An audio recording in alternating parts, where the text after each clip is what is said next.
আসসালামু আলাইকুম এভরিওয়ান, সবাই কেমন আছেন? আশা করি আল্লাহর রহমতে ভালো আছেন। তো আজকে নতুন একটা ভিডিও নিয়ে আপনাদের জন্য হাজির হয়েছি। অনেকে আমাকে আমার ইউটিউব চ্যানেলে কমেন্ট করতেছেন, ভাই ইতালিতে স্পন্সর বিষয়ে আসলে মানে কৃষি বিষয়ে আসলে মালিক কি আমাদেরকে কাগজপত্র করে দিবে কিনা।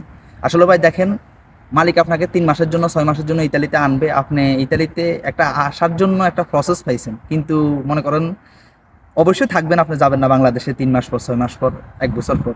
তো অনেকে কি করে, আসি মালিকের বিরুদ্ধে মামলা করে দেয়। তো মালিক কি করে, আবার একটা হয়রানির শিকার হয়। এতে করে ফিসে যারা আসবে বাংলাদেশি আমাদের ভাই বেড়াদার, ওনারা আসতে সমস্যা হয়। তো যারা নতুন আসবেন এরকম করেন না ভাই।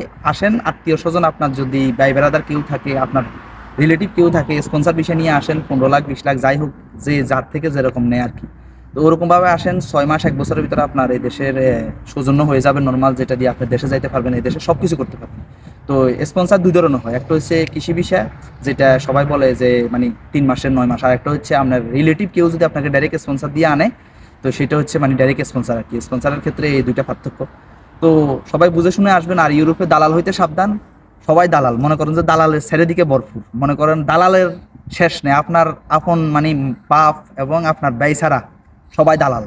আপনার থেকে মনে করেন যে 10 লক্ষ টাকা নিবে, কাজ করবে 5 লক্ষ টাকা। আপনার থেকে 20 লক্ষ টাকা নিবে, কাজ করবে হয়তো 12 লক্ষ 13 লক্ষ টাকা। আমি যেটা বর্তমানে এখানে ইতালি, আমি ভ্যানিজিয়া সিটিতে আছি, আমি বুঝতে পারতেছি লোকদের সাথে কথা বললে ওরা শুধু মানে টাকা পয়সা ছাড়া কোনো কথা বলে না, সবাই শুধু টাকা আর টাকা। তো যারা আসবেন একটু চিন্তা ভাবনা করে আসবেন এবং সঠিক ইনফরমেশন নিয়ে আসবেন। আমি চাই আমার ভাই, আমার এক ভাই যাতে ধরা না খায়, কারণ পরিবার পরিজন টাকা পয়সা কিভাবে ম্যানেজ করে সেটা আমি জানি। জায়গা জমি সব কিছু বিক্রি করে, এবং কি বাড়ির যে কাগজপত্র সেটা ব্যাংকে বন্ধক রাখি টাকা নিয়ে ইতালিতে আসতেছে। তো এরকমটা করেন না। সবাই ভালো থাকবেন, সুস্থ থাকবেন, আর আমার চ্যানেল সাবস্ক্রাইব করবেন, লাইক কমেন্ট শেয়ার করবেন। আর কি জানতে চান আপনারা সেরকম মানে কমেন্ট করবেন, আমি উত্তর দেবো ইনশাল্লাহ। তো আসসালামু আলাইকুম, সবাই ভালো থাকবেন।